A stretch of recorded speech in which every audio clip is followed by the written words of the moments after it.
नमस्कार मित्रों, मैं डॉक्टर आईपी सिंह आप लोगों के आग्रह पर उषा प्रेमवदा जी की एक कहानी वापसी की मूल संवेदना प्रस्तुत कर रहा हूं। संदर्भ जो भी हैं वो बहुत कुछ आप मेरे वीडियो को देख करके जान चुके होंगे, तो आइए सीधे चलते हैं कि इस कहानी की मूल संवेदना क्या है। आज़ादी मिलने के बाद इस देश में अनेक क्षेत्रों में बहुत ही द्रुतगामी परिवर्तन प्रस्तुत हुए हैं। इनमें से एक हमारा पारिवारिक जीवन भी है। भोग विलास के प्रभावी होते परिवेश में हमारी संवेदनाएं और हमारे रिश्ते किस प्रकार रेसे रेसे होकर बिखर रहे हैं, यह कहानी उसका जीवंत दस्तावेज मानी जा सकती है। इसे परंपरा और आधुनिकता के टकराव की कहानी भी कहा जा सकता है। जिस देश में माता पिता अपनी औलाद के पालन पोषण के लिए हर संभव प्रयास किया करते थे कि वे अपने पैरों पर खड़े होकर आत्मनिर्भर बन सकें और उनके बुढ़ापे का सहारा भी, आज उसी देश में औलादों की सोच उन्हें अनाथ बना किस धरातल पर ला खड़ी हैं, यह दर्शाना ही इस कहानी की मूल संवेदना मानी जा सकती है। वस्तुतः कहानी में प्रस्तुत कथा वस्तु को केवल यथार्थवादी कह देने मात्र से रचनाकार का आशय अभिव्यक्त नहीं होता, बल्कि मोह भंग की अवस्था में आने वाला कल कितना विसंगतिपूर्ण होगा, यह दर्शाना भी कहानी का मूल प्रतिपाद्य माना जा सकता है। गजाधर बाबू की तरह ताउम्र अपने बच्चों की भविष्य की चिंता में संघर्ष करने के उपरांत यदि वृद्धावस्था में उन्हीं बच्चों के कारण घर से पलायन करने के लिए यदि मजबूर होना पड़े, तो भला कौन इतना त्याग और संघर्ष भरा जीवन जीना चाहेगा।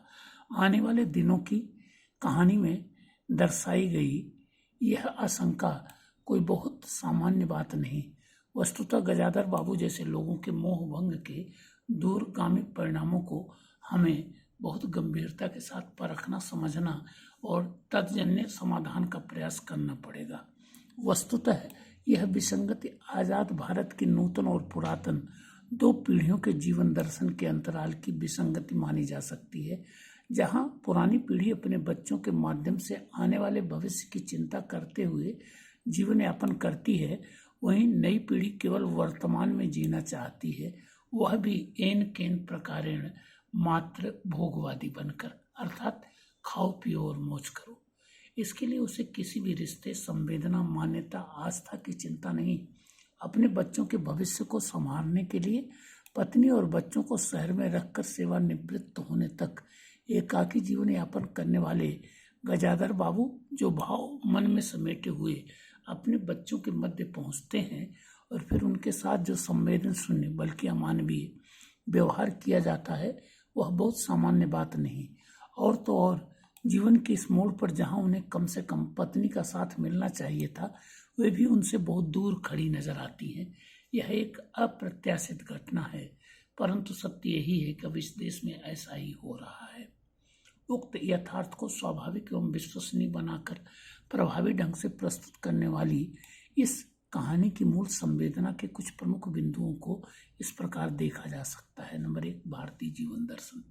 कहानी का पूर्वार्ध उस भारतीय जीवन दर्शन पर आधारित है जिसके चलते माता पिता अपने बच्चों को अपने भविष्य का सर्वस्व समझकर उनके पालन पोषण के लिए हर प्रकार का त्याग किया करते थे।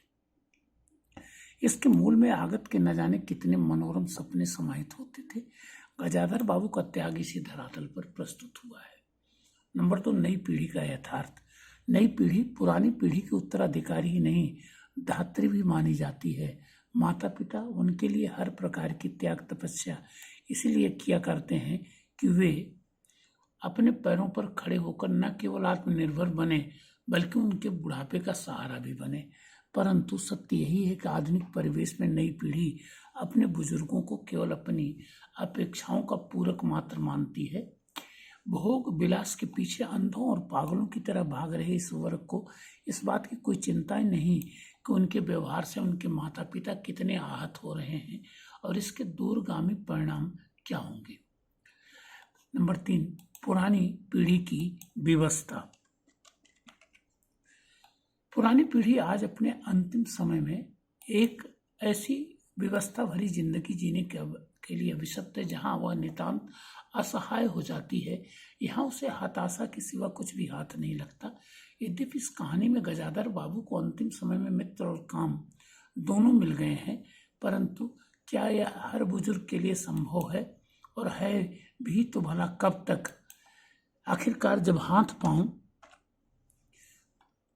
अशक्त हो जाएंगे तब वे अंततः जाएंगे कहाँ? यह संदर्भ विचारणीय है। नंबर 4, दूरगामी आशंकाएं।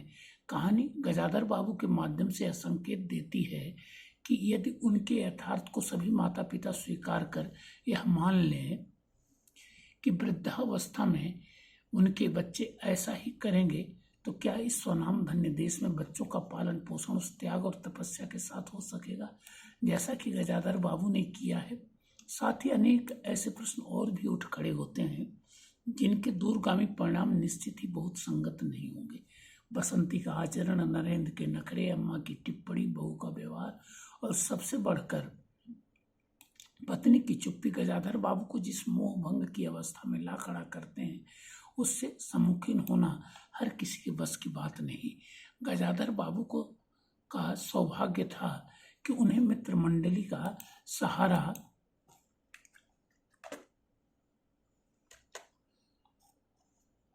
और कार्य मिल गया, परंतु हर किसी का भाग्य ऐसा नहीं होता, यह कहना संगत नहीं। नंबर 5, भाग्य की विडंबना। मनुष्य आशावादी होता है, वह फल की उम्मीद लगाकर ही गजाधर बाबू की तरह जीवन संघर्ष में सक्रिय होता है, परंतु अपेक्षित परिणाम सदैव नहीं मिला करते। इसी को भाग्य की विडंबना कहते हैं। और इस कहानी की लेखिका सभी को आगाह करती है कि गजाधर बाबू के यथार्थ को हमें अपने जहन में बनाए रखना चाहिए, अन्यथा जीवन हमारे लिए दूभर हो जाएगा। इस प्रकार यह कहानी आज़ादी के दहलीज पर हमारा जीवन दर्शन जिन विसंगतियों को आत्मसात करने के लिए अभिशप्त है, उनकी सफल प्रस्तोतम मानी जा सकती है। इसके प्रतिपाद्य की प्रासंगिकता को नकारा नहीं जा सकता। इसे अंकित करने के लिए कहानी कला का भी सार्थक उपयोग हुआ है। कथा वस्तु सामाजिक और आर्थिक मानी जा सकती है। पूर्व दीप्त पद्धति का बहुत ही प्रभावी प्रयोग हुआ है। पात्रों की दृष्टि से गजाधर बाबू मुख्य पात्र हैं, शेष पात्रों को उनका पूरक माना जा सकता है। सभी स्वाभाविक एवं विश्वसनीय हैं। संवादों का सार्थक प्रयोग हुआ है। किस्सा गोई पद्धति के कारण लेखिका ने यथा अवसर अपनी टिप्पणियों का प्रभावी उपयोग किया है। भाषा सामान्य बोलचाल की है और अपेक्षा भी यही थी। शैली के रूप में सभी प्रमुख शैलियों विवरण, वर्णन, भाव और विचार का उपयोग हुआ है। सहायक शैलियों आत्मकथात्मक और हास्य व्यंग्य की वानगी भी यथावसर मिल जाती है। कहानी का मूल घटना स्थल आधुनिक परिवेश में विकसित हो रहा कोई नगर या महानगर है। समय आज़ादी के बाद के भारत का माना जा सकता है, लेकिन अपनी प्रासंगिकता में यह देश काल की सीमा से मुक्त है। इसका वातावरण सामान्य से गंभीर होकर अंततः मर्मस्पर्शी धरातल तक स्थापित हो गया है। कहानी का उद्देश्य भोग विलास के परिवेश में संवेदनाओं और आस्थाओं के बिखराव या नई पीढ़ी कि उस चारित्रिक भटकाव का निदर्शन करना है जिसके दूरगामी परिणाम बहुत ही विसंगतिपूर्ण होंगे, यह सुनिश्चित है। अतः यह कहानी संवेदना और शिल्प की दृष्टि से एक श्रेष्ठ कहानी मानी जा सकती है।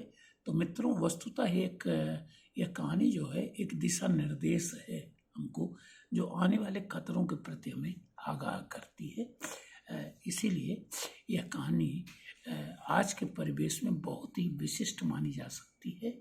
तो आशा है कि आपको यह नोट्स पसंद आएगा। अच्छा लगे तो लाइक करें, सब्सक्राइब करें और मित्रों को भी सूचना दें। Thank you. अगले में हम फिर मिलते हैं।